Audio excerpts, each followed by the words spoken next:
Good morning.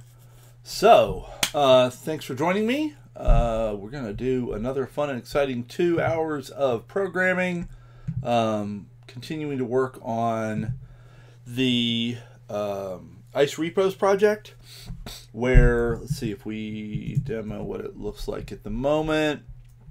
Let's reload. So we can enter a GitHub organization, and we get a list of repositories from that organization. We have a pagination tool, and the formatting here is not great. Like, there really need to be some padding around all of this. Having it so close to the left margin is obviously not winning, but I'm sort of focusing on functionality right now, and we'll tidy up the UX pieces downstream. But we're successfully getting the number of pages. So in this case, we're limiting ourselves to 5 repositories per page. And so there's 11 pages. I don't think it's 55. I think it's like 52 or something. But we've got 5 per page. What we don't have at the moment is functionality on these buttons. If I click a different button, it goes back to page 1. So we're successfully getting the number of pages. That actually has taken a lot of work and has been kind of a hassle. But I think we got there. We're in a pretty happy place, I think, at the end of last week, or today's Tuesday, on Saturday's stream. And so I would like to get the buttons to actually work, so that when we click button 9, we get page 9, and that would be awesome. So that's the goal today, is to see if we can make the buttons actually do the right thing. So what do we have to do? Well, we have to figure out what actually is going on. I had hoped to do offline some rearranging of code. We've got everything's in one file that's now 450 pages long, and some of the components are pretty big. In particular, the repository paginator component runs from line 268 to line 371. So that component is over 100 lines of code, and that's clearly not great. And so we want to, in a perfect world, tidy things up so that, split things up so that things are in their own files, try to break up some of these larger pieces. In particular, I think at the moment, the paginator is a parent of the repository list. So the paginator is responsible for calling, as it were, including the repository list component. And I feel like maybe there's a better way to do that, where the repository list component is more independent of the paginator, and their interaction is through their shared parent component. But that also is not something I'm going to deal with today. Let's try to get the buttons to work, and then we'll figure out some of that other stuff. Comments, questions, suggestions, always welcome. And thank you for joining me and spending time today as we program. So let us contemplate our navel. At the moment, so we've got a, if the repository paginator state, so actually let's,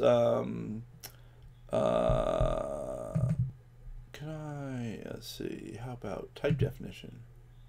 Look at that, that did not work.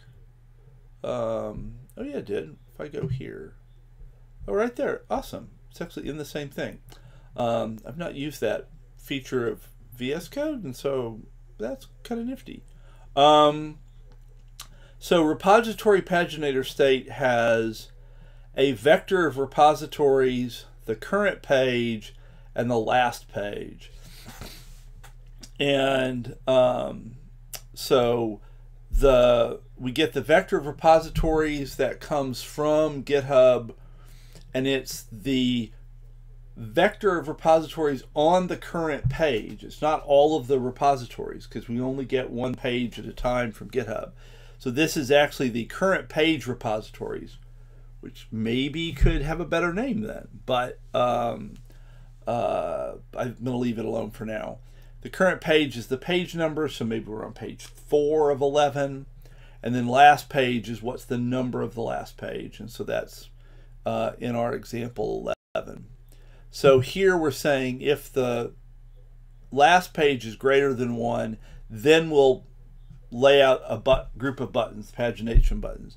If the last page is equal to 1, that means everything fits on one page and we don't need to have a pagination set. And so then we have a button group div, which is useful for the CSS side of things. We're using Tailwind and Daisy. And I think button group is a Daisy thing, if I remember correctly. And then actually I do kind of get why we need the curly braces here. So I'm actually going to remove that. So it turns out that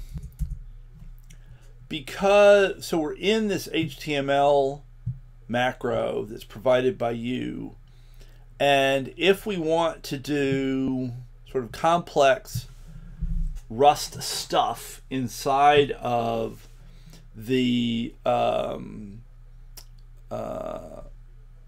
inside of an HTML macro call, we have to actually put it in a scope, and it feels awkward, and I don't particularly like it, but it does seem to be how this stuff is done. And actually I'm going to move this comment up here, because what I think one sees a lot, over, is actually just this.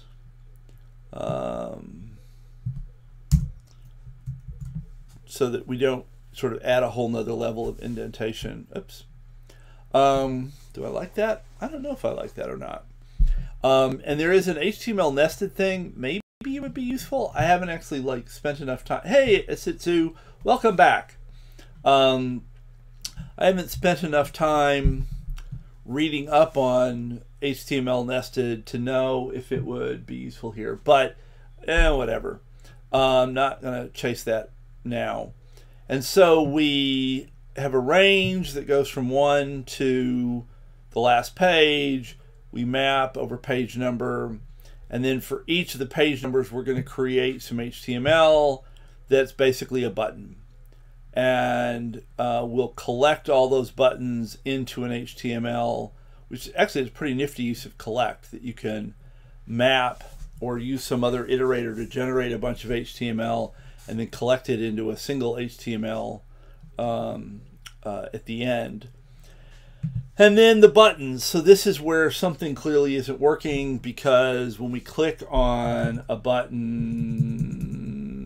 let's see, Seaside 3601 S20.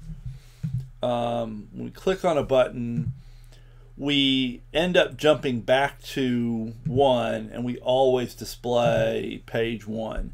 So something isn't happening right in this button management stuff.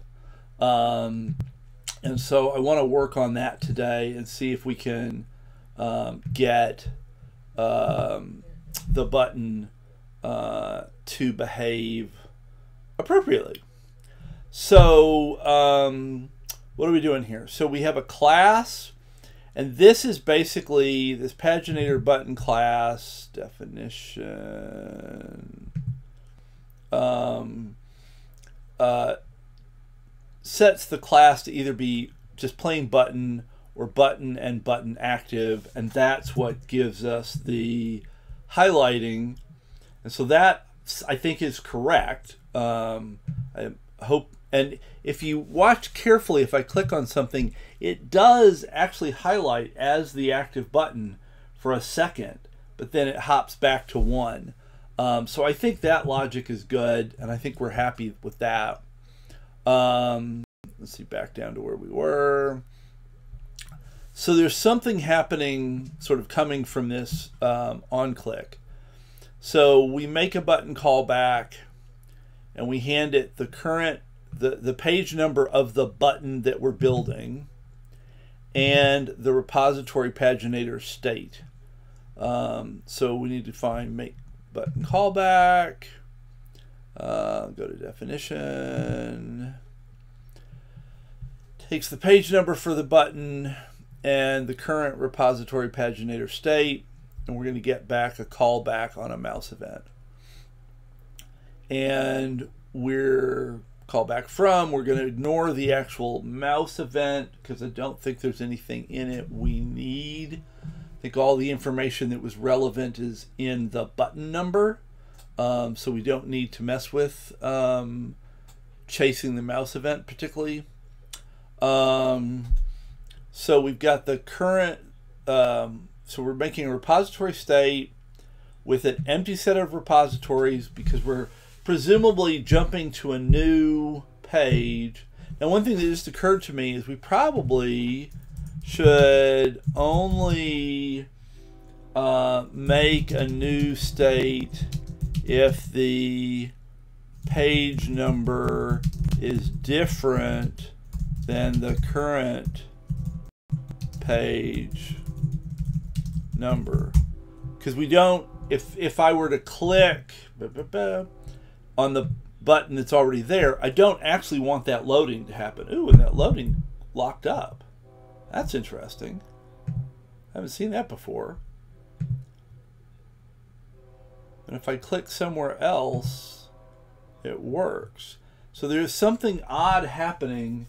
Maybe I am checking somewhere else if the current page. Oh, no, actually, I think I know what's happening. So I think I don't think this is just an efficiency hack. I think this is a necessity. Because if we change if we set the repositories to empty, the vector of repositories to empty, that empties the list out and leaves us with loading. So the loading is actually being displayed if the vector of repositories is empty, which may not be awesome because I guess you could have an organization with an empty list of repositories. So maybe there ought to be an option there somewhere, and I shouldn't just use empty vector as the indicator. I'm actually going to make a note of that because I think that could be true. Let's see, go find the definition of that. So I'm going to note this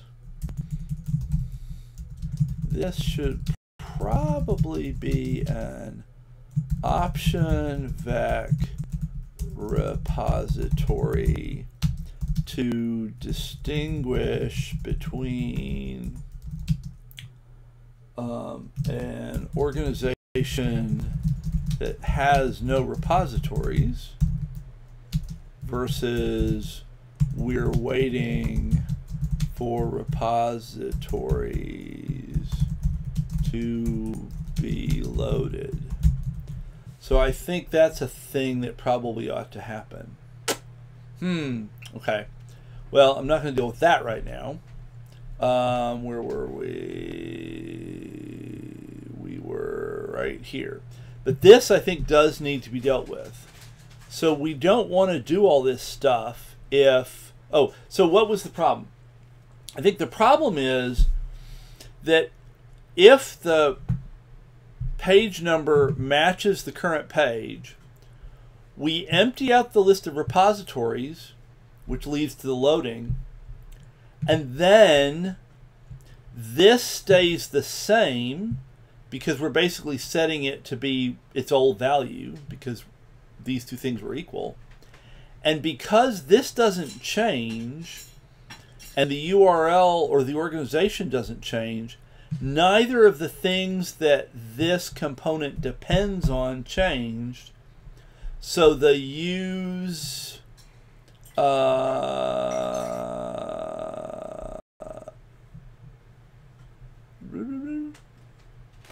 this use effect with depths never gets called. Because this only gets called if the dependencies change. Neither of the dependencies change. So this doesn't get called again unnecessarily, but it doesn't get called, so we don't ever get any repositories. This never gets repopulated. So we really do need to have a check here. So if page number equals current page, then return, I think, would oh, it's not, yeah, it's in the state, so we have to say repository paginator state dot current page. And now hopefully make sure we're compiling. Doodly doodly doodly doodly doodly doodly doo. And I think we'll be good. CSI 3601 S20. Go now. So these all still fail to work, but in the expected way, and that doesn't break anymore. Good job. Okay, so that takes care of that problem. And in fact, I'm going to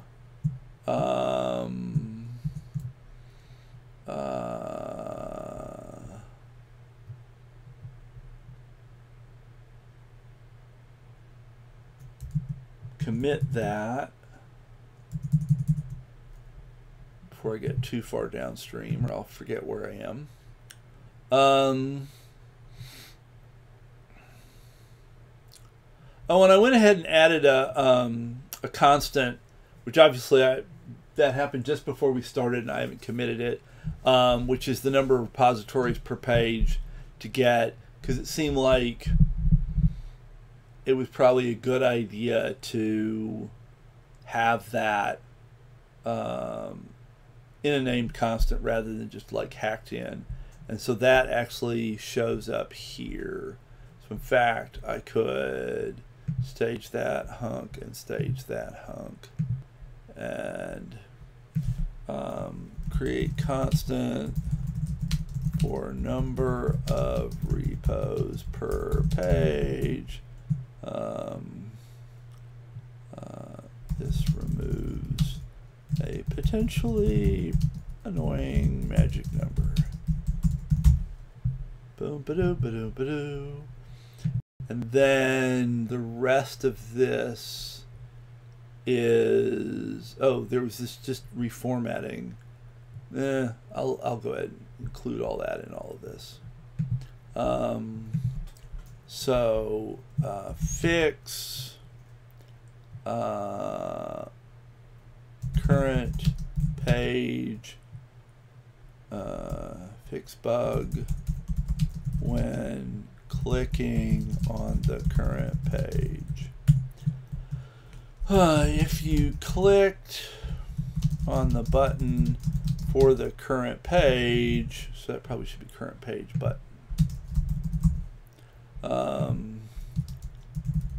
It emptied out the repositories but never repopulated them because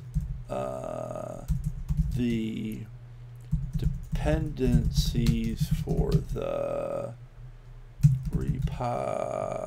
repository paginator state component didn't actually change.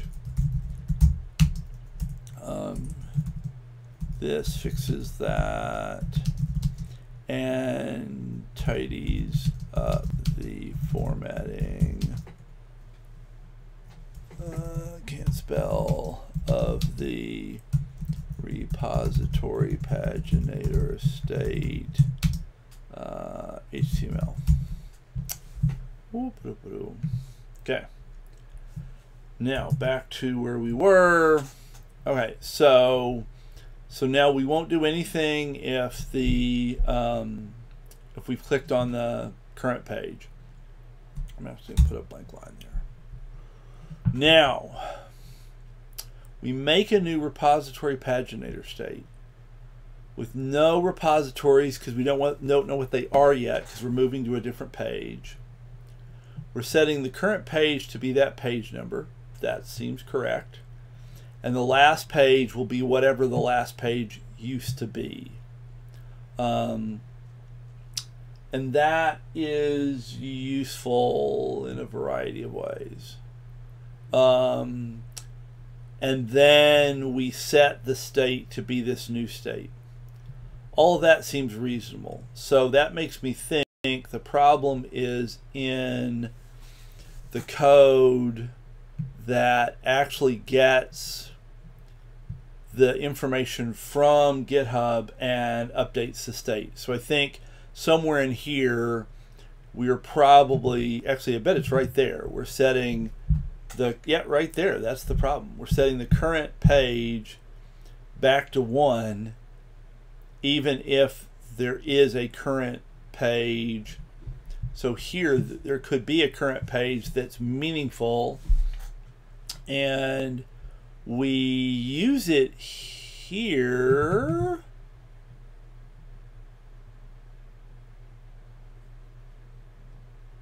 But then we set current page to be 1 here.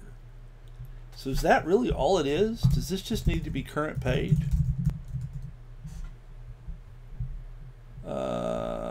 That would be kind of crazy if that's all that's going on. And well, I'm gonna actually, let's see if that fixes things before I tidy up. Do. Look at that! We get different pages! And they seem to be kind of in the right sequence. Yeah. Oh, interesting. Is it really a multiple of 5? That seems slightly unlikely. Let's set that constant that I bothered making to be 7.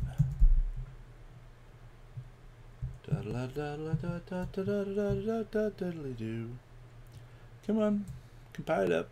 There we go.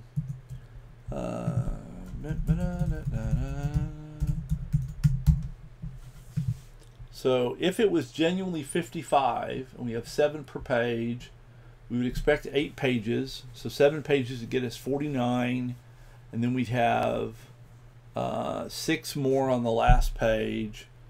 So it's actually 1, 2, 3, 4, 5, 6, 7. Go to the last page. 1, 2, 3, 4, 5, 6. So I think there were just exactly 55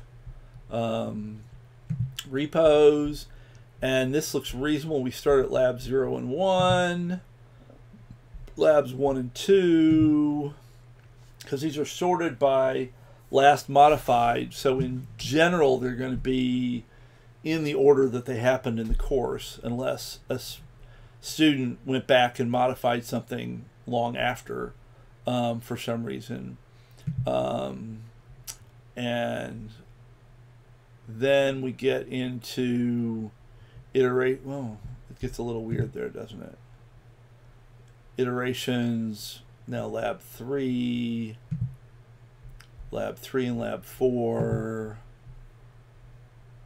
Now we get into iteration 1, iteration 2, and iteration 3. Yeah. So actually I think that looks really nice. I think that works well. Now, Clippy is being fussy, and rightfully so.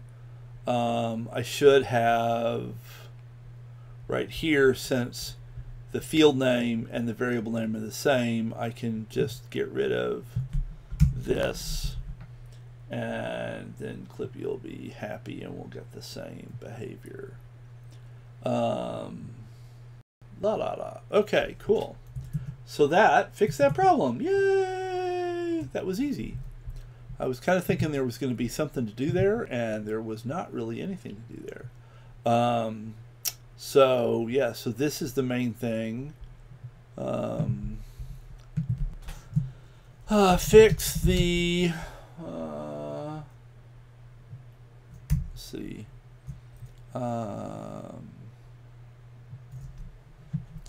save the current page across pagination button clicks. I was always resetting the current page to be 1, which meant we could never leave that page. This fixes that by copying the old current page across to the new repository state when we download a new page of repositories. Boom. Okay, that's awesome. Now, one other thing that I'm gonna mention, but I'm not sure if I want to get into it unless somebody here is hot to dig into this, is there seems to be a performance issue that I have not had the time, taken the time to wrestle with. If I change the repos per page to 50, the loading becomes really slow. And I don't know why that is.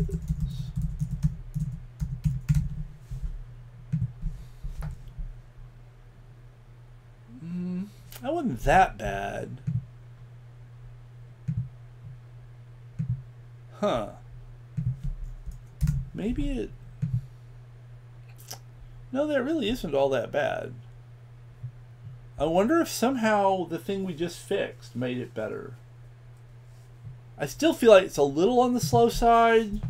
Yeah, like that was definitely slower than I would have liked. And I'm not entirely sure why that is taking as long as it is. And I don't know if it's sort of all the parsing we're having to do. And it's just a lot of repositories, a lot of repository information to parse. And what we get from GitHub is really hefty. There's a lot of information that comes from GitHub. And we, at least with standard REST requests, don't have any control over what we get. We just get basically all the information about all the repositories. And it's a lot of information, and we ignore almost all of it.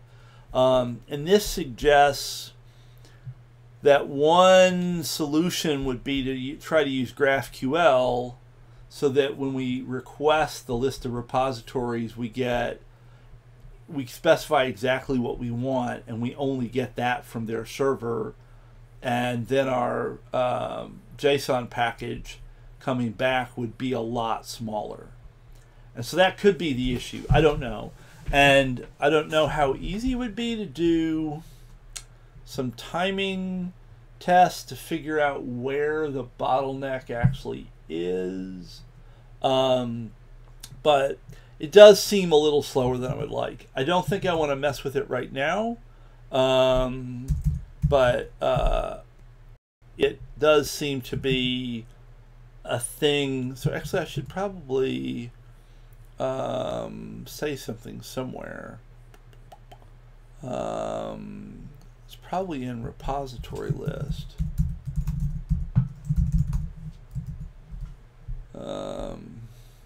Well, actually it's probably in paginator, now that I think about it, because it's probably in the parsing, because I'm guessing that somewhere, yeah, right here, where we use Faraday to parse the JSON into a vector of repositories. I suspect that that's what's getting us in trouble. So I'll make a note to do this. Seems fairly slow when there are a lot of repositories. My guess is that parsing the huge pile of JSON we get back is at least part of the problem.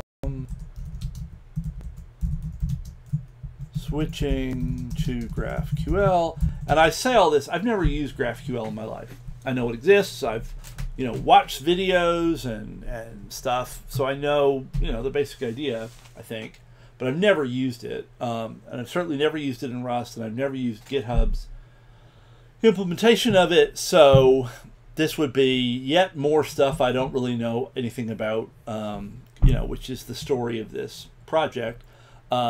Nick using a lot of tools he doesn't understand to build something would potentially help this by allowing us to specify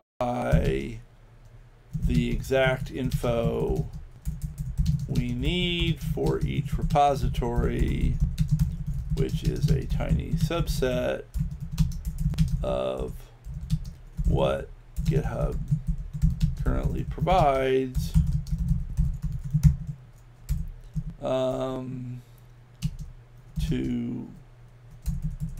which should greatly reduce the size of the JSON package and the cost of the parsing.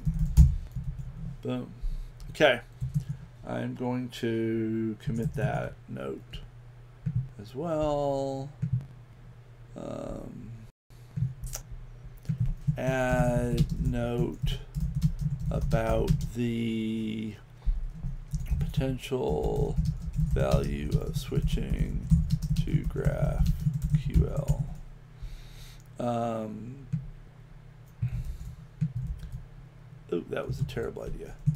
Displaying pages is fairly slow when there are a lot of repositories, and I think that switching to GraphQL might improve that. Okie dokie. Well then, we fixed that problem. Go team. Now,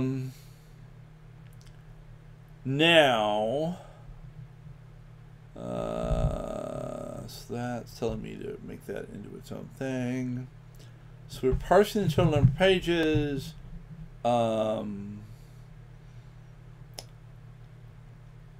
So I think we are actually getting I think pagination works. I think that we're done with that. And now, so I think this has all been dealt with, except for the last thing.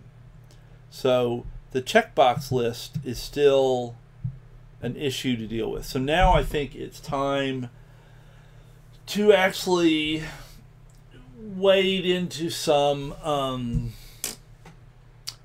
Tailwind, Daisy formatting stuff.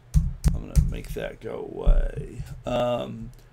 In anticipation of actually then sending a response back to GitHub that will, in fact, archive a set of repositories. So right now, if I say, oops, still compiling apparently.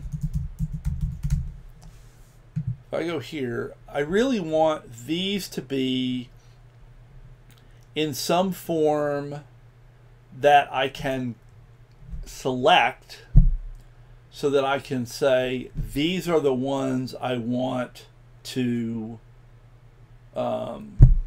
archive. And right now I don't have any information or any way to do that. They're just displayed, but there's no interactive component. Checkboxes seem like the obvious thing to do. I sort of feel like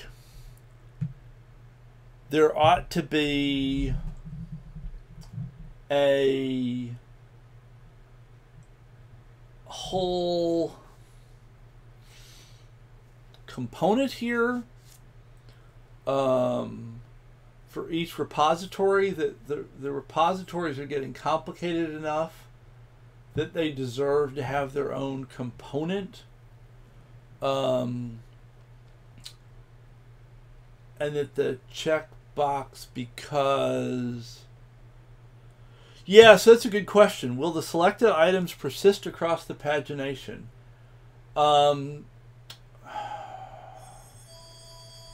I think that actually the phone's ringing. Let me close the door.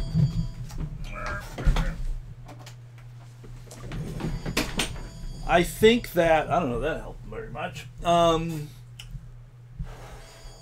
I think that it should, because I think you want to be able to select some repositories, move to the next page, select some repositories, move to the next page. Well, actually, though, is that going to be feasible? What is the...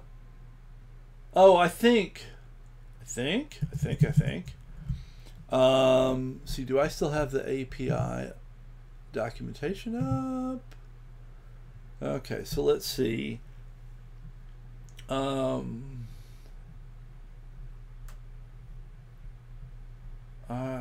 Where...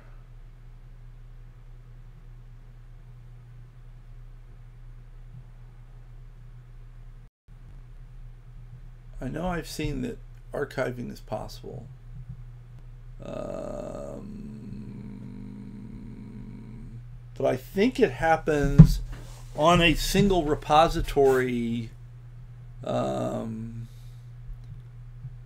Actions, no, that's GitHub Actions. I feel like it's done on a per repository basis, so I think we'll have to collect the repositories we want to. Thank you, glad to have you here. I think we'll have to collect the repositories that people want to archive. I don't think that's interactions here is like yeah, that's not what we're after.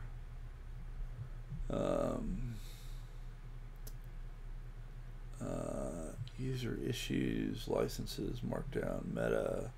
I don't think so. No. Metrics, migrations, organizations, packages, pages, projects, pulls, rate limit, reactions, releases, repositories. So is it in here somewhere and I just missed it? Repositories.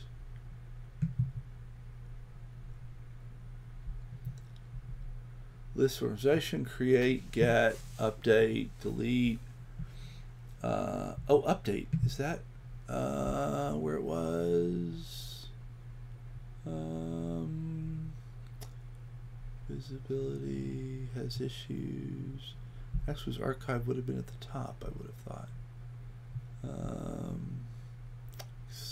No, doesn't look like it. Has wiki, is allow, squash, archived. True to archive this repository. Okay, so yes, so we would use the update query, which acts on a single repository and archives it. So this is actually a great question, esitsu. Thank you for asking it, because it's good to sort of think about this for a second. if we... So a very unsafe version of this would be that as soon as you click, we send the archive request. That seems like a bad idea, especially since you cannot unarchive repositories through the API.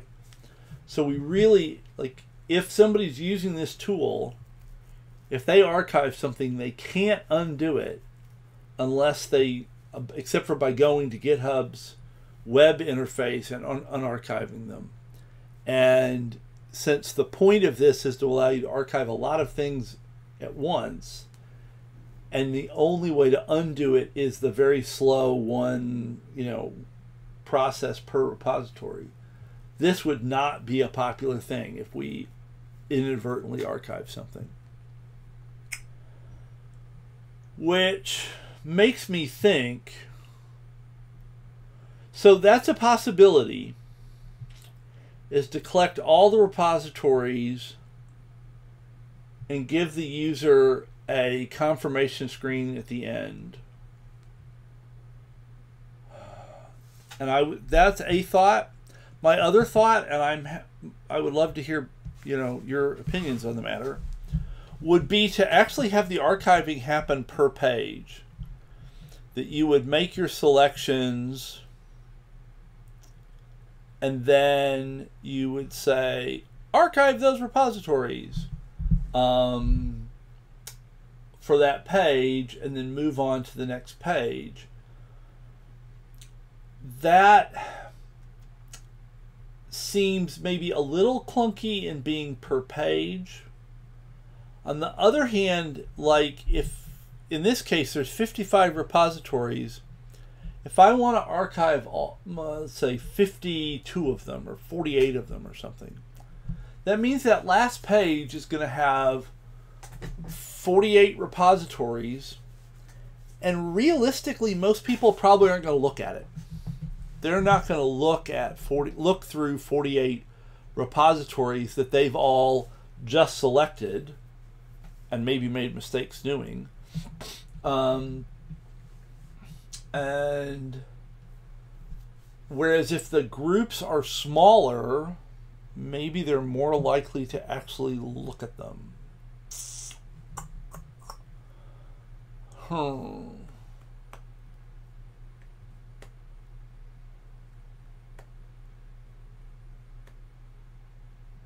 Also, I was thinking about, maybe I should do this first.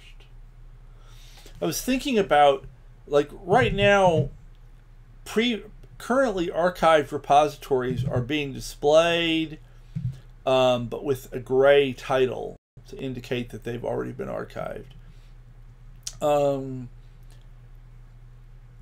It would be maybe useful to sort the list of repository, well, to collect the previously archived repositories.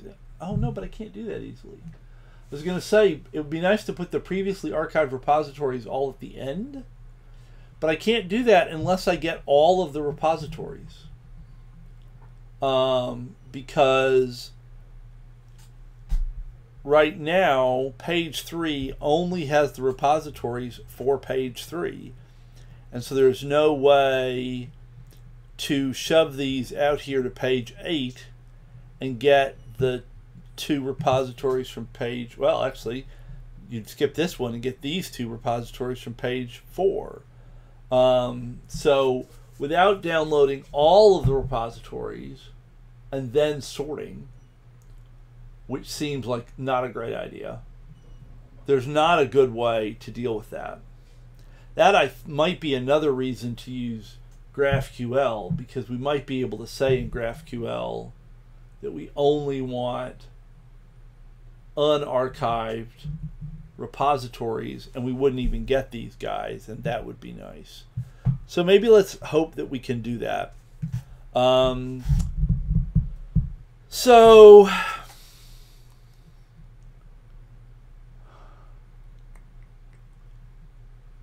if we collect them all, that means there's going to have to be a state somewhere that's going to have the list of repositories to archive, and every time we click a checkbox, that repository gets added or removed, because we might be unclicking the checkbox from that state. And then at the end we would say, here's all of them that you clicked. Is this what you want to do? And that might be a reasonable thing to do. And I had initially thought that I would default to everything being clicked, because if you're using this, you're probably archiving most of the repositories in the organization. But given that you can't undo it from here, maybe that's a little dangerous. Maybe there's a select all checkbox at the top that would click all of them. Yeah, that I had that thought about the pagination on the per page, especially if we treat archive differently, because then all of a sudden things would disappear from the list of repositories and the page numbers would stop meaning something. So if you were like, oh, I need to come back to page 3 because there was something I was going to revisit there, then all of a sudden page 3 wouldn't mean the same thing and you wouldn't find it. So I think I'm convinced. I think that your plan seems like a reasonable approach. So let's try to do that. So I do think I probably want, where am I? Repository, repository paginator. Where is repository list? La la la la la la la. There's repository list. I was searching for it. So here, this displays the repository, and I think that probably ought to be its own component. I think that there probably ought to be a component for a repository so that I can treat it as a single thing. Oh, so welcome. Oh, I have no idea how to pronounce this. Tugiki13. Feel free to correct me. I'm attempting to pronounce handles is often a challenge. So to catch you up, the plan, the goal is that a user will be able to enter. Let's go to a clean. A user will be able to enter a organization, a GitHub organization. Also, eventually, I would like that to take a classroom, but that if I can do organizations, actually, that's 99% of the battle. Take an organization and block archive groups of repositories. At the moment in GitHub, to archive a repository through the web interface is pretty tedious and time consuming.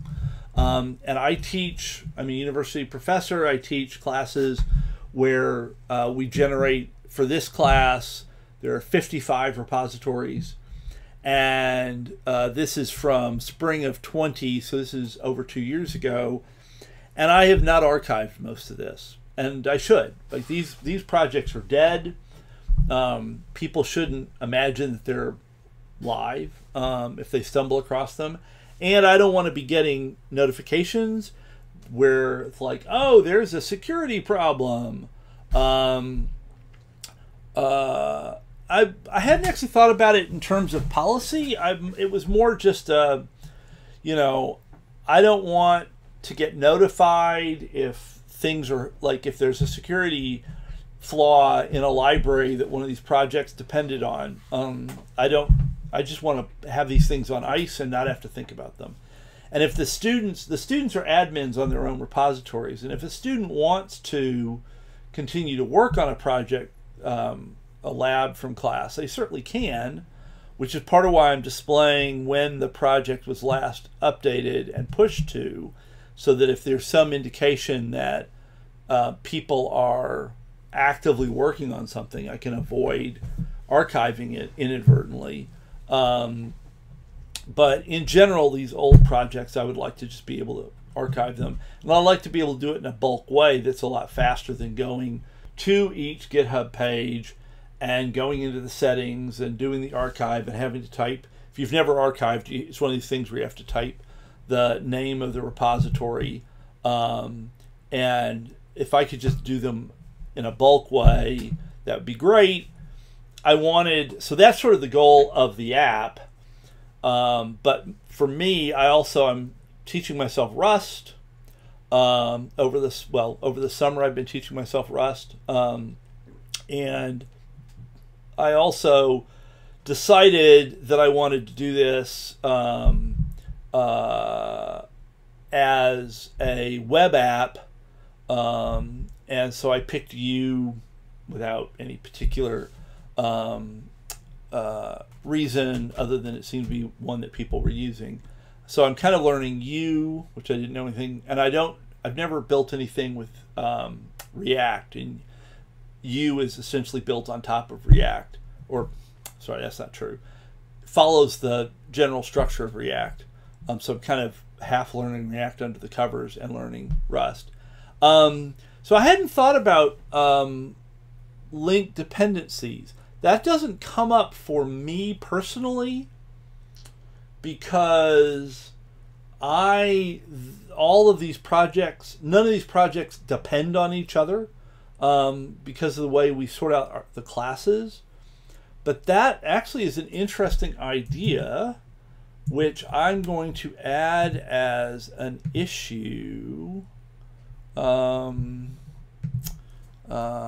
Add ability to also archive dependent repositories.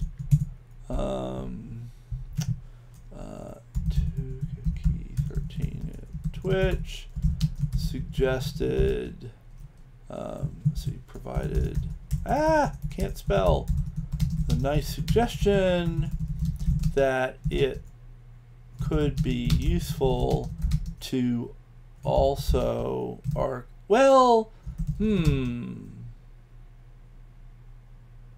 yeah, so actually we'd be archiving things that depended on the thing that we're archiving, not the other way around, because things that depend, I should say repositories that depend on the repository being archived.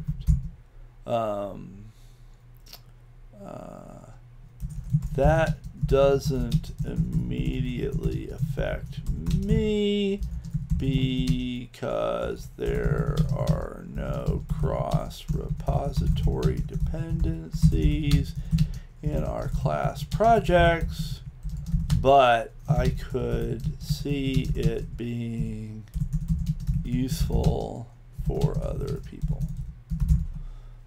So we might come back to this if there's interest or demand. Boom. La la la la la. So that's an interesting idea. Thank you.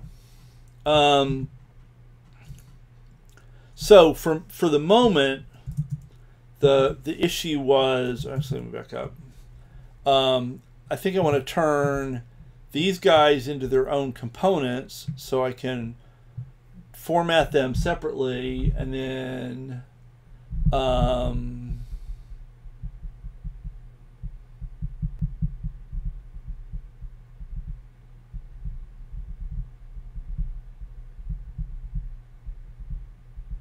that's interesting. Huh.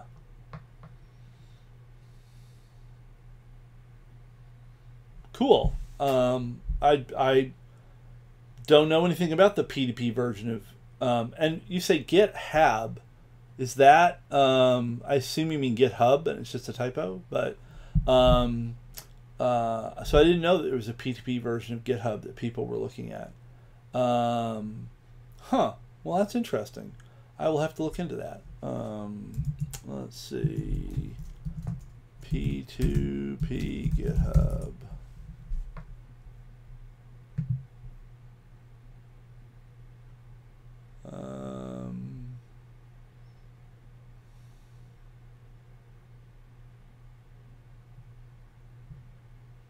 I don't know if that's actually telling me something useful. I kind of think maybe not. Okay, I'll deal with that later. So, and you said actually it's about Hacker News, so maybe I should GitHub. So Hacker News, GitHub, P2P, Hacker News. Ah.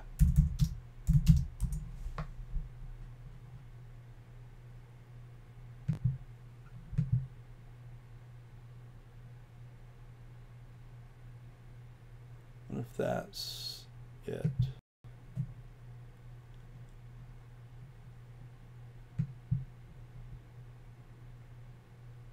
No, probably not. Okay, let's move on.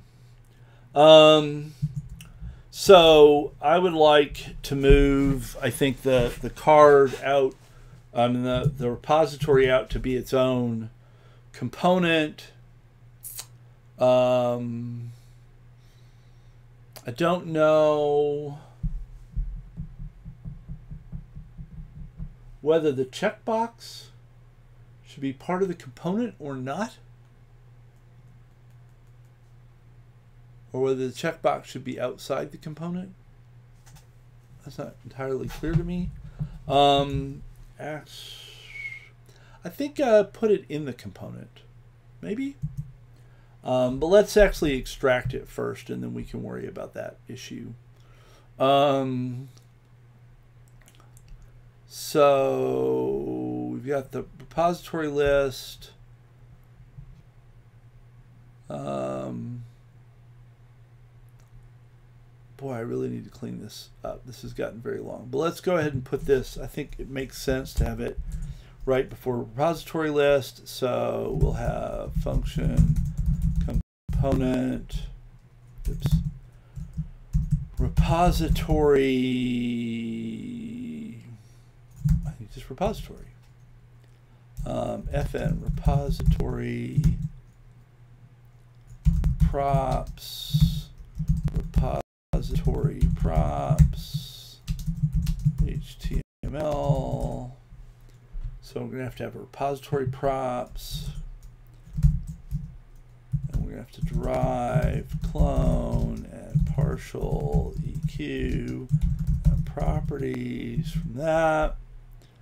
Struct repository props. So a oh, hang on. So do I need a special props? Or is the repository type that I have sufficient? That's a good question.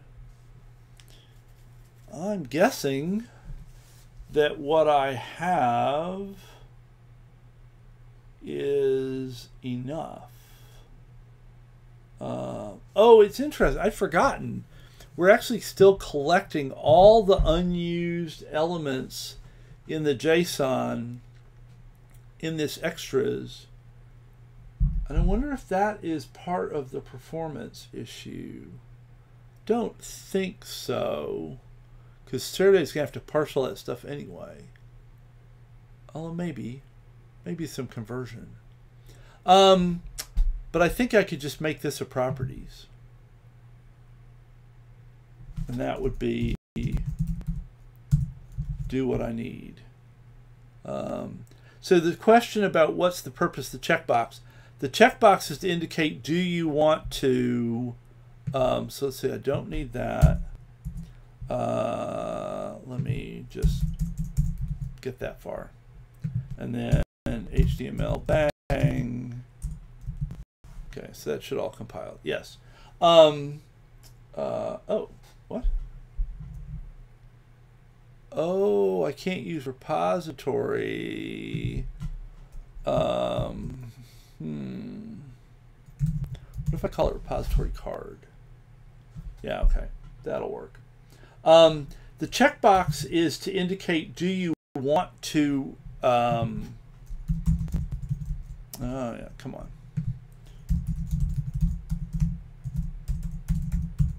Do you want to archive that repository? So if I'm looking at a list like this, I want a checkbox with each of these, presumably to the left, or maybe to the left of the title, I don't know. And then if you check that checkbox, you're saying, I do want to archive that repository. And then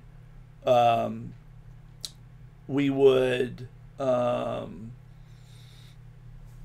click through, select the repositories we want to archive, go to another page, go through, and then somewhere there's going to be a big, archive these repositories button, and then when you click that, you'd want to get a list of the repositories that you chose to archive and a big confirm, since this is not undoable, and then you get it would go and do the thing, which is going to probably take a little while because it's going to have to loop through and make an HTTP request for every one of them, which it could do in parallel in principle if GitHub doesn't feel like it's being spammed if you do that. But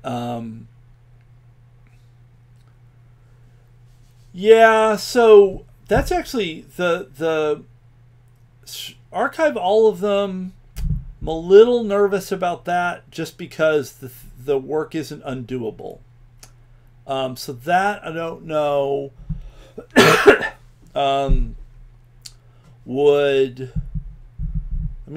it could certainly be added. A search option's an interesting idea, which I hadn't thought about. But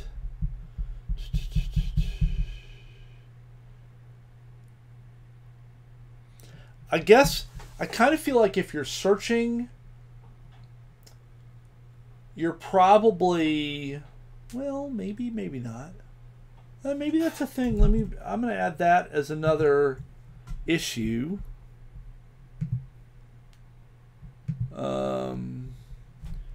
Add ability to search repositories. Let's say search/filter repositories by title. It might be useful to be able to search the repository list. So I think filter is probably right. By some subset of the title, for example, lab 2, and then only see those repositories.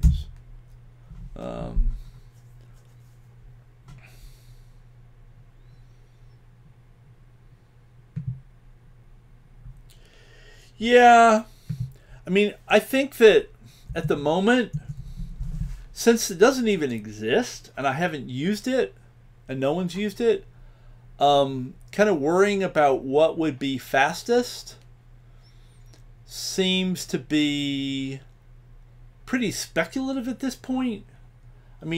And also, like, I have a vision of how I personally will use this. I suspect that my vision may match up with that of other faculty using GitHub Classroom, but I don't know that for sure. I haven't advertised the existence of this anywhere because it isn't done. Once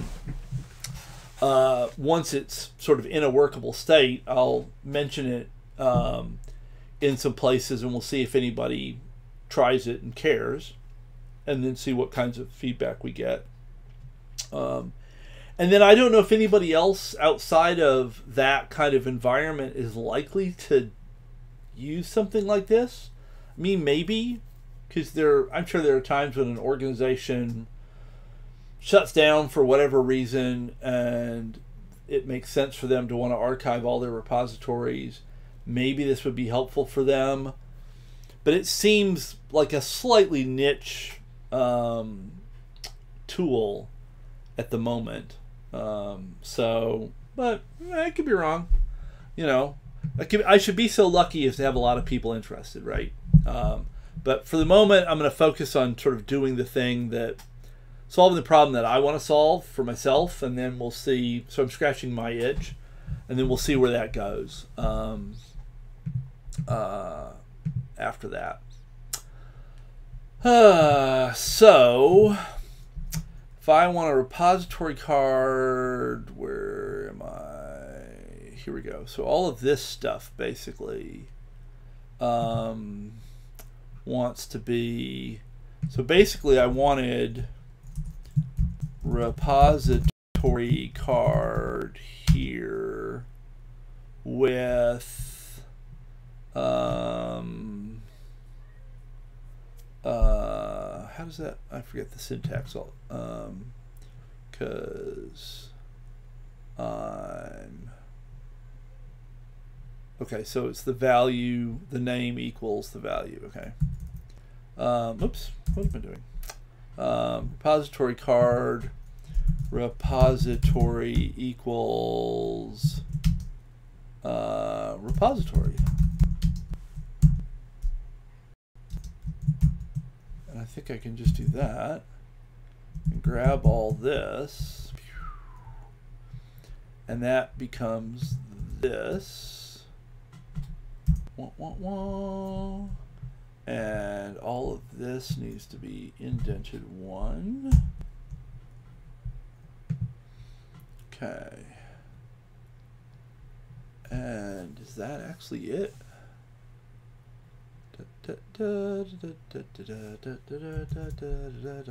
Oh, and this is not props. This is repository.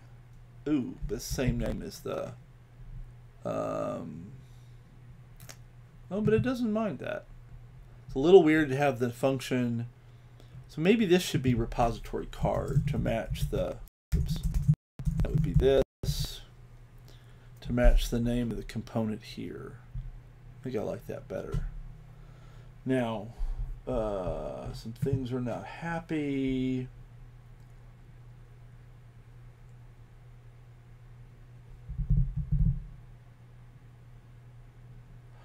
Oh, yeah. Well, that's awkward. So actually, I think maybe I do want a props here, because I want to pass in. So right here is the problem. Repository card doesn't have a properties called repository. It has a collection of repositories that are all the things that are in repository, so name and last push and all of that. And I would have to extract all that out and then put it all back together here to send this repository to as the property. And then I would just have to take it all apart again. So I think wrapping it is probably the better plan. So I think that this really probably should be repository card, and then this would be repository card props. We'll call that props, and we will actually oops, what am I doing? Oh, here we are. Derive clone partial EQ properties, and then we're going to have struct repository card props, and that's just going to have a repository in it.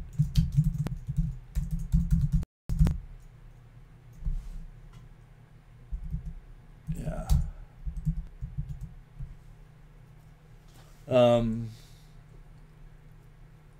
And yeah, and that's one of the reasons I'm doing this as a web app is, I mean, my hope is that it'll auto deploy through GitHub Actions and it'll just be there as a static, because it doesn't need any back-end support, so it can just exist as a static site that provides dynamic functionality, and I can just point people at a link. They don't have to install anything. They don't have to set anything up. I mean, they will have to authenticate. I've quietly ignored that problem so far, but because getting the repositories doesn't require authentication. But once I want to archive one, we're going to have to be authenticated. So there's going to have to be authentication at some point. Not there yet. So they'll have to authenticate, but that's really the only kind of overhead in using it. And so if other people are interested, it'll be pretty easy to get to. So that'll be nice. Okay, so it's all grumpy. Oh, that's because I need to let repository card props repository equals props, and that makes those things happier. Now, but so I have an issue here that so the question, through a GitHub profile, I could certainly add a link to it to my profile. It could be, you know, I can post links to it on forums. I mean, there's a variety of ways. I mean, since it'll just be a static link, I don't, you know, I can post that link kind of wherever, or other people can share that link wherever they feel like. So don't think that'll be too much of a problem. The GitHub automatic deployment's not working at the moment. I kind of ignored that because we don't have anything that works yet. So sharing the, you know, worrying about the deployment seemed to be the wrong end of the horse. But yeah, I think it's just I think I need a GitHub app key maybe, but I think there's some part of the deployment that's failing, and I think it's a key thing, but I haven't chased it. So I think the problem here is that we have a reference to a repository, and the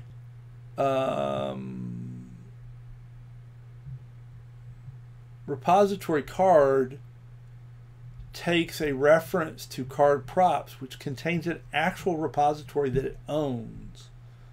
And I have a feeling this is going to be a problem.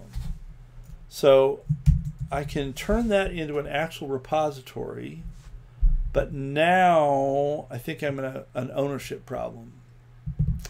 Yeah. And I could clone, but man, do I want to clone this? And actually, is that a this thing, I think? So that worked, but it seems gross to copy the repository into the card. Now, can I turn that into a reference to a repository? And doesn't like, oh, and then we have a lifetime problem. Yeah, because if this is, oh, so you're suggesting that the star wasn't needed, I just needed to clone it. That could be true.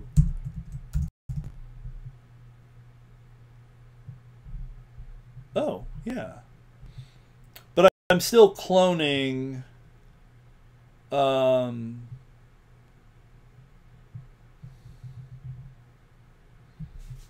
am I? Yeah, actually, so what is this? If I clone a reference, am I getting a copy of the reference, or am I getting a copy of the repository that was being referenced? I don't know. Let's see. If I do that, will Thingamadoo tell me?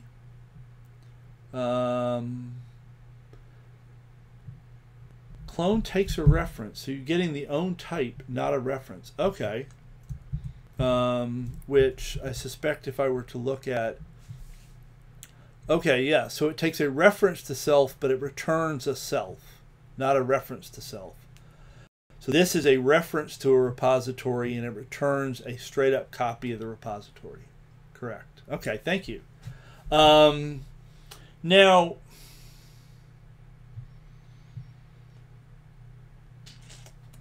the question, so it does still feel like cloning the repository is kind of gross.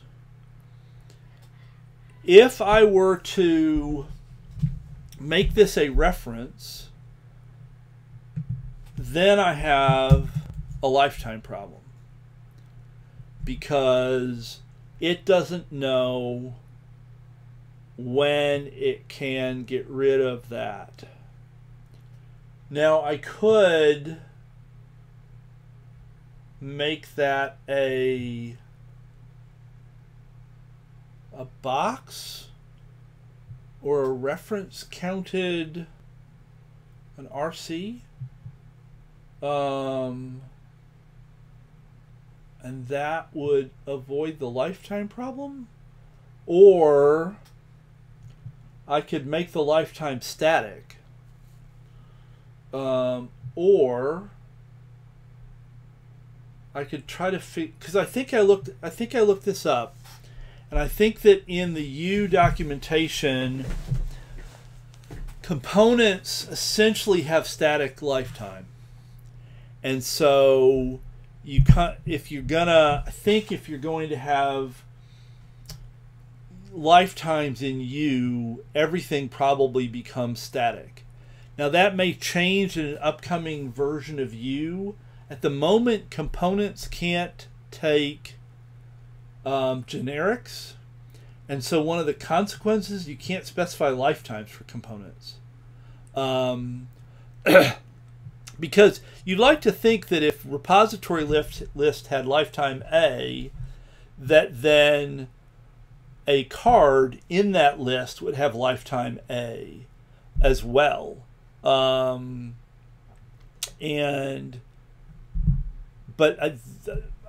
my understanding from what I was reading is that you can't do that in U at the moment. But I think adding generics to function components is something that's in place for an upcoming release. And so that might be something we could come back to at a later date. But I think we'd end up with static everywhere, and I think that would be kind of unpleasant. Actually, is that even going to work? Because, so that would be this, I think. And then that probably breaks something else.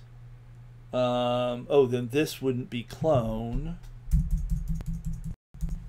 We could avoid the clone. But now this has to have lifetime static. So this is, the problem is I think this chase is all over the place.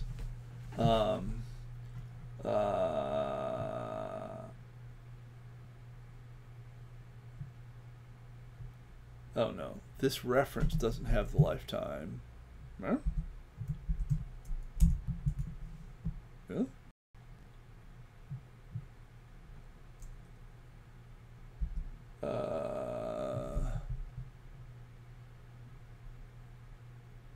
So where do I put the...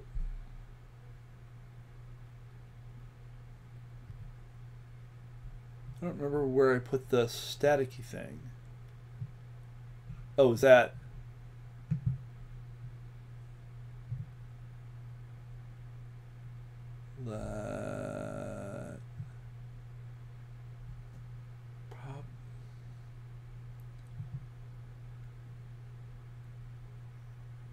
So I need props to have...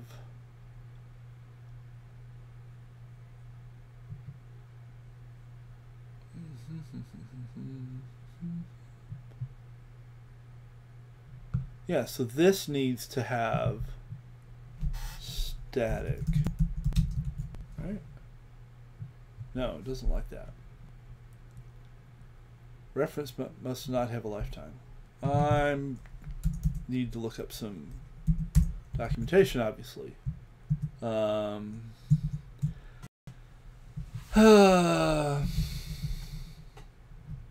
Yeah, and I don't want to leak memory. Okay, so let me back up and look at the comments. So first there's, what if someone made a copy of a non-working repository and someone else had already made a working repository? So if you're thinking about, like, if somebody forked a repository, if you archive the sort of the initial repository, that doesn't inherently have any implications for the forked repository. If there are open pull requests that refer back to the sort of the parent copy, I'm not sure what happens with those. They might not be good. So I don't think that's going to be... I mean, again, I think that I'd like to see that be a problem in real life before I get too worried about it. Again, for my particular situation, it's not going to be a problem. But I can imagine maybe it would be for other people. So, and then there's the question about if I do a box, then I'm going to potentially have a leak, and I don't want to do that. And that's why I was thinking if it was an RC around a box, then it would probably get reference counted correctly. But then there's the overhead of the reference counting. Although that's probably pretty minimal. But cloning the repositories is also probably pretty fast. I think you're probably right that function components may also actually even disallow static lifetimes. And maybe using function components is itself not awesome in that regard. But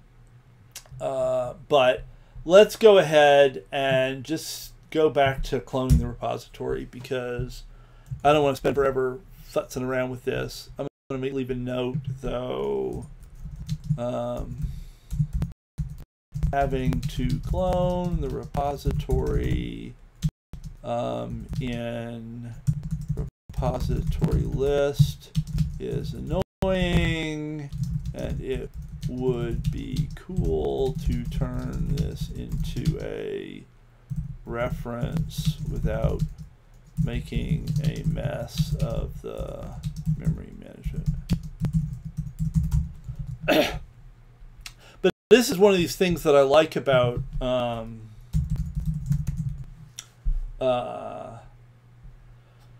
Rust, is that you kind of have to deal with this, right? I mean, you in so many languages, you would either, so let's say on the C side of things, it would just be like, sure, you want to do the crazy thing? I don't care. And that leads, as we know, to all kinds of potential badness. And on the, say, Java side of the spectrum, you would be doing all this cloning without realizing it, right? There'd probably be a lot of cloning, but you wouldn't necessarily know that it was even happening. Or if you were clever and you knew kind of how Java worked, you can figure, you maybe know that it was happening, but you don't tend to think about it. Like, it does not force you to address the question. Whereas here, we had to think about the question of this clone, put it right there, and dealt with it. So the question about store everything in the state and pass an ID, I've got a couple of comments floating around that I think would address that. There is a notion in U, which I think exists in React as well, of context. And if you have a sort of parent-child tree of components, if you attach a context to a component, it becomes sort of global to that subtree, the subtree rooted at that component. So any child, grandchild, great-grandchild component of that component can see that context. And I feel like maybe a lot of this passing around that I'm doing and state management would be better done using context. That I could have a context that would be the name of the organization and the list of the repositories and the current page and all that stuff, and everybody below would be able to see that. And then like this repository card could just take the repository number, the index, like you said, in that array of repositories, and it would get the array of repositories out of the context, get the repository in question out of that array using the index it was given, and then be able to display it that way.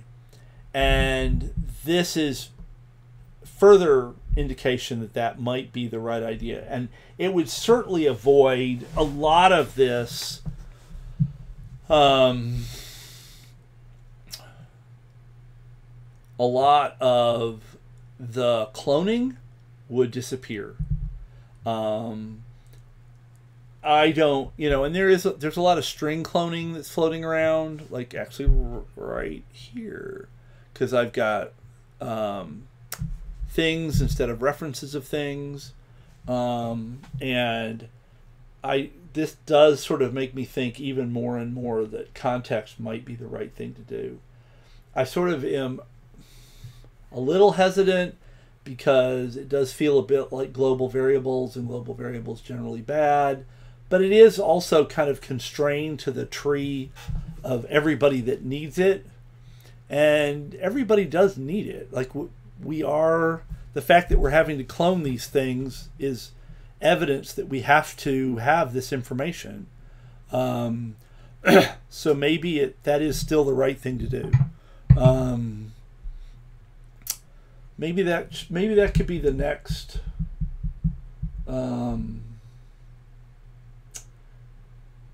stream session, is actually trying to deal with that, because I do feel like maybe that's the right thing to do.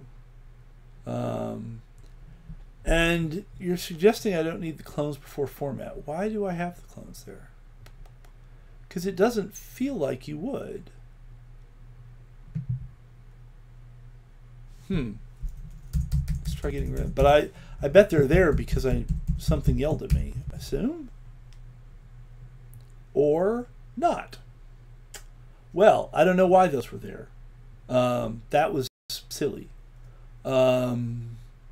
Now this one I think I need, otherwise the closure takes ownership of S, and that probably breaks some things. Right, that probably gets shouty. Or not. Actually, I didn't need that clone either.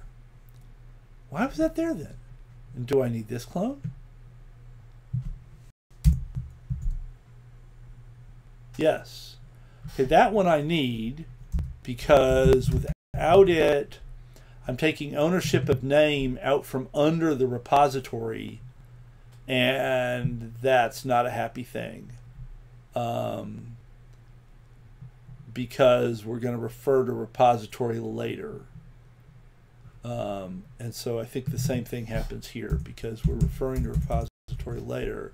If I don't clone it, then I'm moving repository name, and because I use repository later on, that breaks things. And I don't know.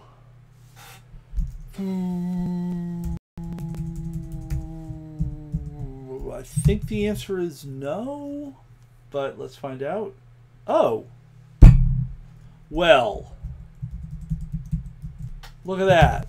Getting rid of a whole pile of clones. Because it can take a reference there and use that to generate the...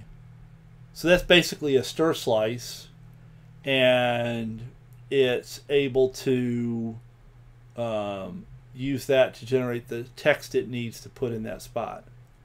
And then we don't take ownership of anything. Yeah, look at you. Thank you. I wonder if there are other places where we've got clones and we don't need them. I'm curious. .clone. What do we got? So we've just done that, had that fight. Now here we...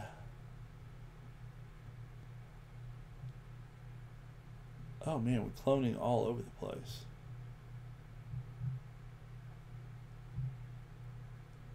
Cloning the state?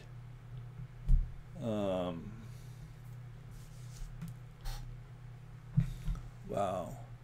Do we need to clone the state, or again, could a reference do?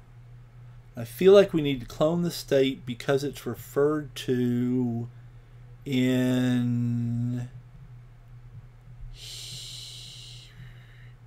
Is it referred to in here? No, actually, it's only referred... Oh, it's referred to here.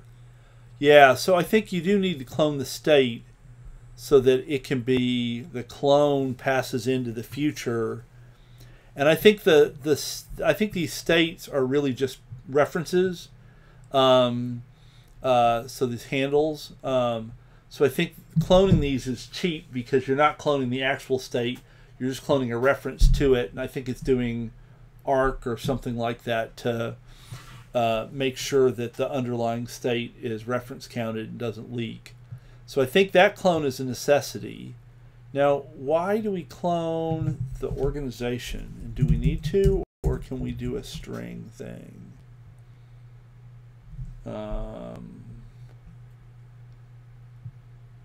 And do we even need this line now?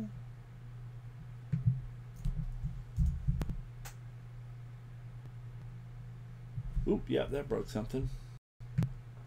Oh, what about? Whoa. This suggests actually that I've got, I think I've got another problem up here. Oh. So this,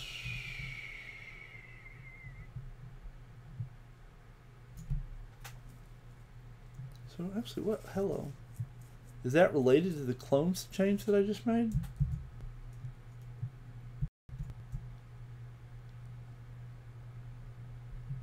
Or is this an entirely different thing? I feel like this was where we were before, and this has nothing to do with the cloning. Well, but it's not the same. What in the world? So those are all just functions. Line 317.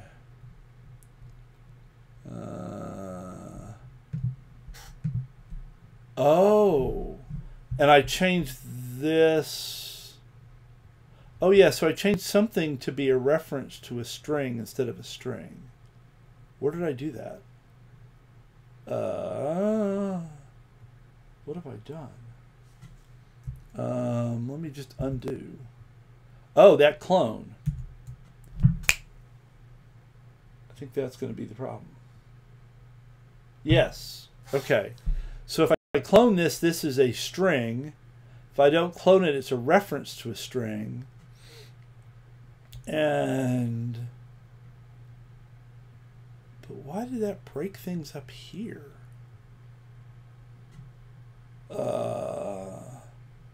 So organization here is it's a reference to a string.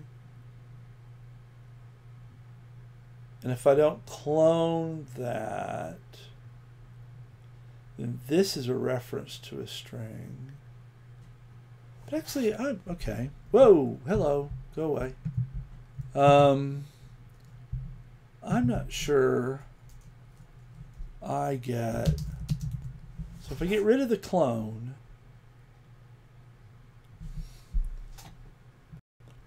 this becomes a reference to a string, but there's an ownership issue.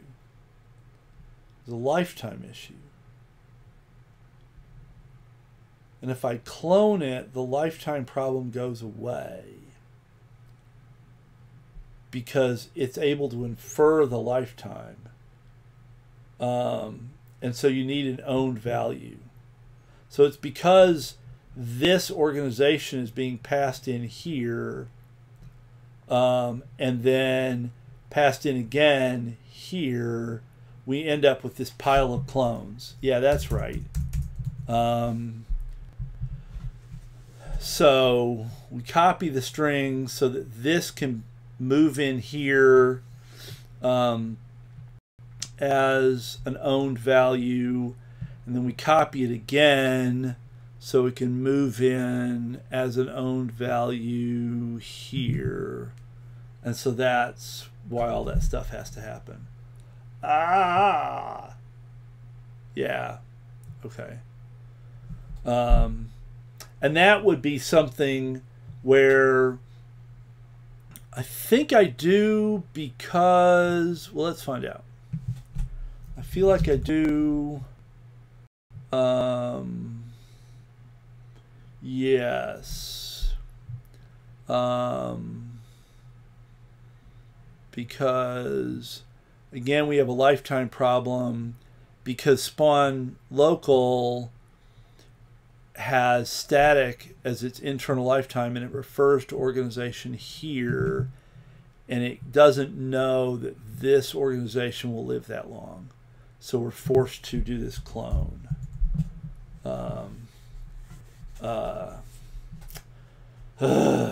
Whereas I think esitsu, your idea of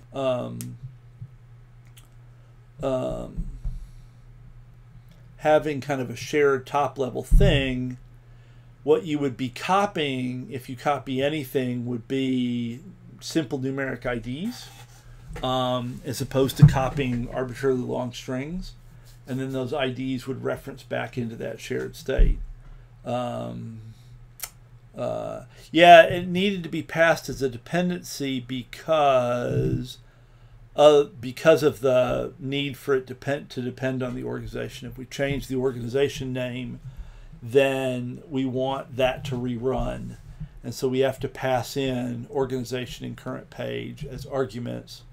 So they're not just moved in, they're actually passed in as args. So, okay.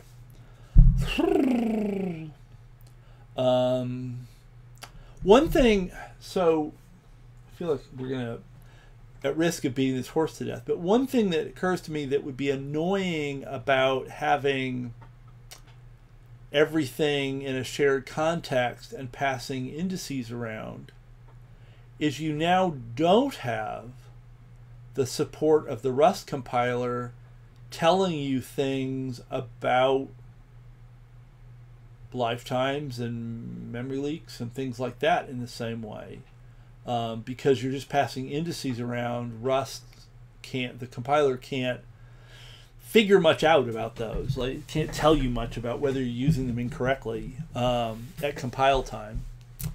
And maybe that's okay because we would, I mean, if it's genuinely a context that should be available to an entire subtree of the DOM, then maybe you know it ought to all be there that whole time and it shouldn't be a problem. But it does seem a little awkward that you're kind of getting around the compiler in some way. Oh well. So let's if we go back up to where were we? Repository list. So does this work? I guess is a good question. So compile. Okay, description option strings never used. We should look at that, but let's see if we're at least in a happy place here. We are. That's good. Now, what's this fussing about 133? The description is never used. Really? Really? I thought that's the description.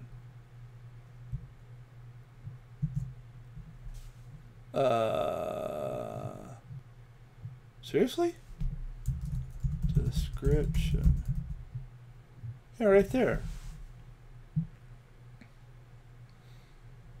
It is definitely used. I wonder if because it's in a component and it's buried in the HTML, I think that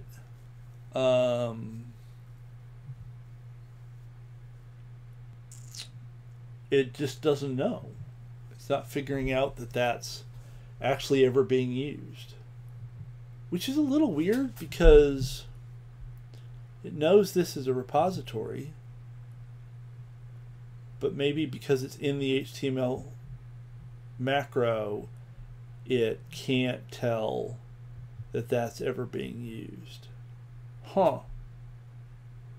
Well, well, well. That is interesting. Well, I think that I'm going to ignore that for now because, yeah, it was in the macro before, and I wonder if somehow moving it into a new component, so it got sort of passed as a clone to the card through the props, and maybe all that passing around somehow I don't know. I don't really know why it's not able to see that description, because yeah, I don't really know. Yeah, I don't see something obvious that would explain why that's happening. And I think this may be the only place that the archive field is being used. Actually, it's probably the only place most of these are being used. And yet, the others are all fine. It's only description that it's complaining about. Huh. Claims it's never read. Well, I'm going to ignore it. For now, I want to come back to it eventually, but I think that I want to like restructure some things anyway, and that might make this change. So chasing, I could just put an annotation in saying ignore that, but then if it fixes itself later, I won't know it, and I won't probably remember to remove the annotation. So I'm going to leave it there, and we'll muddle through for now.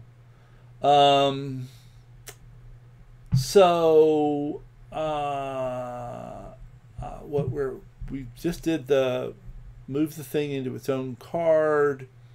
So do I want to commit at this point, or do I want to do another thing? How much have I changed? Actually, I probably do want to commit because I've made the new component. Yeah, I think let's commit this. So create new repository card component. Repository card component that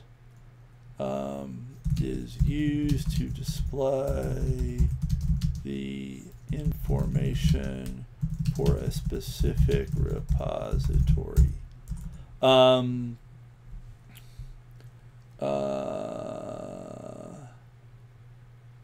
that should come away. That's line 129. So I added repository or properties to that, and I don't need it anymore. I wonder if that's somehow related to the description showing up. Oh, it was. That's weird. Somehow having that be properties made that warning kick in. And because that was never actually used as a property anymore, I don't actually know. So that seemed to be the issue, though, is that when I took properties out of that, that warning went away. Well, that's fascinating.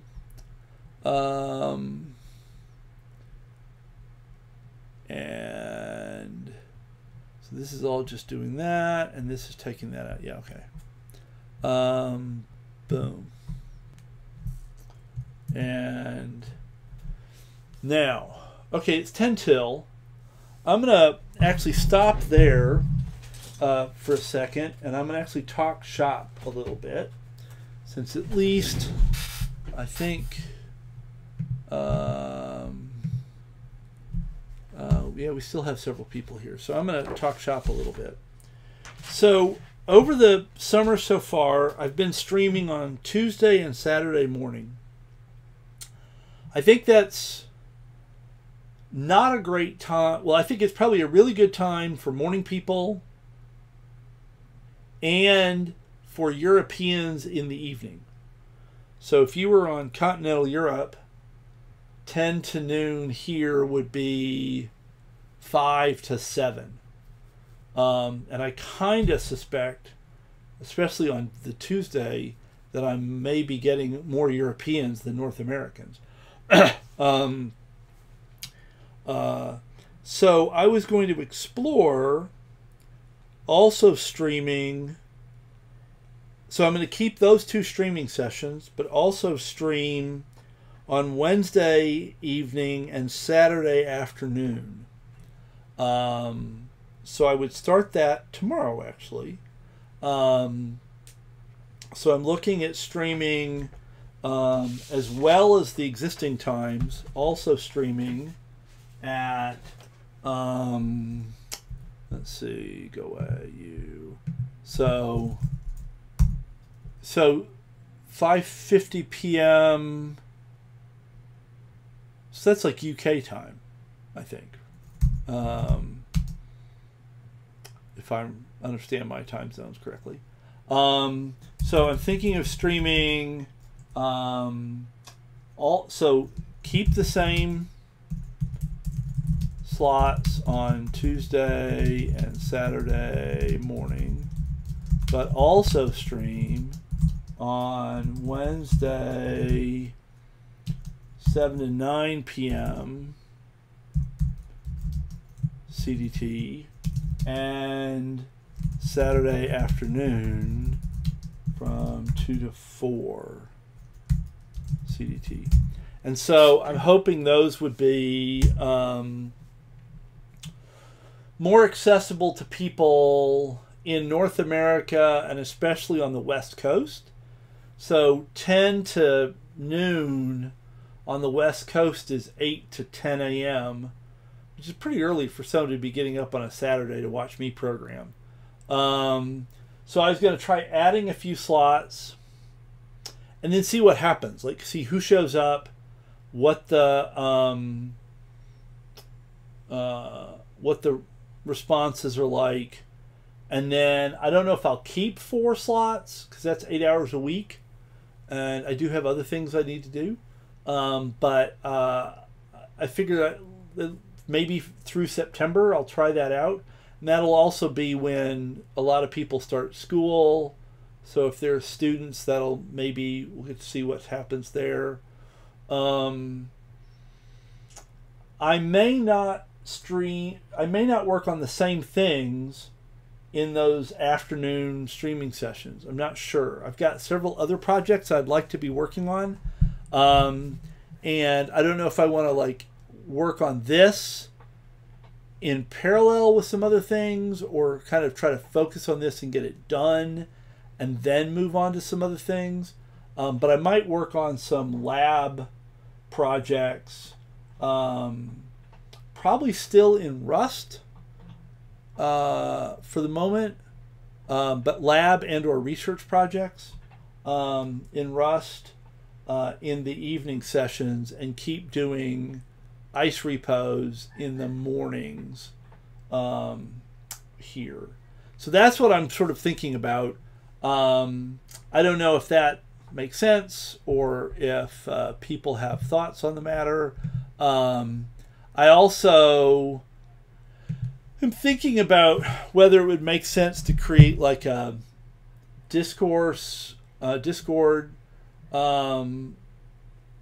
for this as a way of announcing things and getting feedback. I've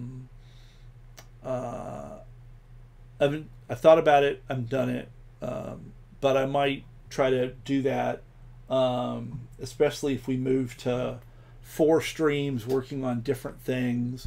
Having a place to be able to talk about what's going on would be useful if people are interested. So that's what I'm thinking at the moment, is adding those 2 streams and possibly creating a Discord for all of this, and then see what people are up to. So thank you for your time and your feedback, always appreciated. And I look forward to seeing you at some point, possibly tomorrow night. Although, let's see, 7 to 9 p.m. in the UK would be 1 to 3 a.m. And I hope you have something else to do between 1 and 3 in the morning. So apologies if that's a bad time for you, but I totally would understand. And so hopefully we'll see people, see somebody, and we'll try to create a space where we can talk about stuff. Thank you for the feedback. Yeah, I need sleep. I'm an old man. But sleep is important. Sleep is good. But thanks for everything. I will see everybody later, and we'll certainly continue this on Saturday morning, regardless of what happens tomorrow night. So thanks a lot. We'll see everybody later. Ciao.